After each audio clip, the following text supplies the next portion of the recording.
Opinions and stories around the game we love, told by your favorite storytellers. Stay up to date with all things cricket. Subscribe to Cricbuzz's YouTube channel and press that bell icon now. There was one man who stole the show today, and for some strange reason, I feel he has a few characteristics that's aligned with you. I mean, he's obviously not the quickest bowler going around. Obviously moves the ball a bit, can bat very well under pressure. But let's talk about his bowling today. 7 for 61, the best figures by an Indian in South Africa, by an Asian in South Africa actually. Just the way, his attitude, his ability to break partnerships. You can do it once, you can do it twice, but if you're doing it consistently, you have some game in you, if I can say that. What do you see in him? If you're a selector, or if you're somebody who can, in many ways, put yourself in his shoes, what do you think is his speciality? What's so beautiful about him? Yeah, I think there must just be a self-belief there. What was the hashtag Shardul Thakur? The way he's performed, and brilliant 7 for 61. I mean, he was grazing in the outfield for most of the match. He didn't come on to bowl for quite some time. Even the injured Siraj got an opportunity. Ashwin was reintroduced before him, and then he came on, and boy, oh boy, did he have an impact. Picked up that vital wicket to break the partnership.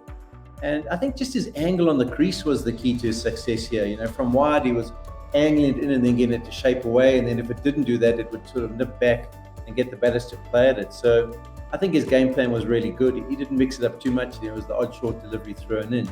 But he just kept running in, almost like he had this magical or real desire to try and prove a point. And we've seen it before. We saw his performance at Brisbane.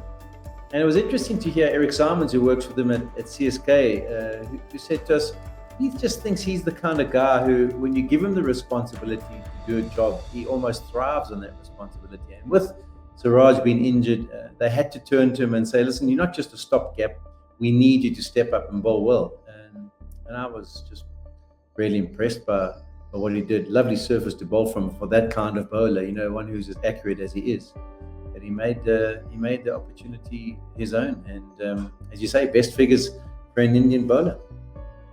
Paul, I mean, I'm sure you will speak about his credentials as an international bowler, but I have a special place for him in my heart only because as a domestic player, he's played 60-70 matches for a side called Bombay, which has done phenomenally well in domestic cricket over a period of time. They've won the Ranji Trophy the most number of times, and he's been their lead bowler for about 6 to 8 years before getting this opportunity to play in the colours of, to play Test cricket for India. So in those years, obviously, he started as somebody who was a third bowler, but went on to become their lead bowler along with Dhaval Kulkarni, and done brilliantly well for them because he was again the guy who, used to pick up wickets early, partnership breaker there as well. So he's used to this, and just his attitude. I mean, if you just look at him and you just look at the skills of a Bumrah or a Shami, you look at him and go, wow, what's so special about him? But I think his speciality, like you just nailed it, is his self-confidence. His belief that, he can come in and do something. And, you could see the captains obviously are a little bit reluctant because when you have talented bowlers like a Siraj, a Shami and a Bumrah, you tend to bring him on a little later when the ball is slightly older, when the bowlers are tired, just as a stopgap option. No offense to him, but just the way he's taken on the role and done so well was just brilliant to watch.